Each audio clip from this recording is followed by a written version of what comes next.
ఏపీలోని కూటమి సర్కార్ దీపం 2 పథకం కింద ఉచిత గ్యాస్ సిలిండర్ల పంపిణీ విధానంలో కీలక మార్పు తీసుకొచ్చింది. ఇప్పటి వరకు లబ్ధిదారులు సిలిండర్ బుక్ చేసుకుని ముందుగా డబ్బులు చెల్లించాల్సి వచ్చేది. ఆ తర్వాతే రాయితీగా ప్రభుత్వం ఇచ్చే సొమ్ము బ్యాంకు ఖాతాల్లో జమ అవుతూ ఉండేది. ఇకపై ఆ విధానం పూర్తిగా మారనుంది. లబ్ధిదారులు సిలిండర్ బుక్ చేసిన వెంటనే తగిన రాయితీ మొత్తం ప్రభుత్వమే లబ్ధిదారుల డిజిటల్ వాలెట్ లేదా బ్యాంకు ఖాతాలో ముందుగా జమ చేస్తుంది. ఆ డబ్బులతో వారు గ్యాస్ ఏజెన్సీకి చెల్లించవచ్చు. అంటే ఇకపై ఒక్క రూపాయి కూడా ముందుగా చెల్లించాల్సిన అవసరం లేదు.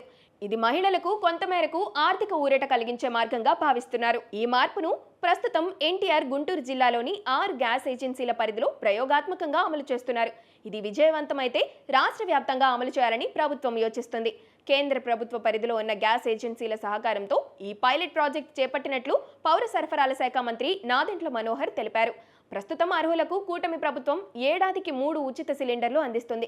కానీ రాయితీ జమ కావడంలో ఆలస్యంతో వినియోగదారుల్లో అసంతృప్తి వ్యక్తమైంది. అందుకే కొత్త విధానం ద్వారా చక్కని సేవలందించేందుకు ప్రభుత్వం సిద్ధమైంది.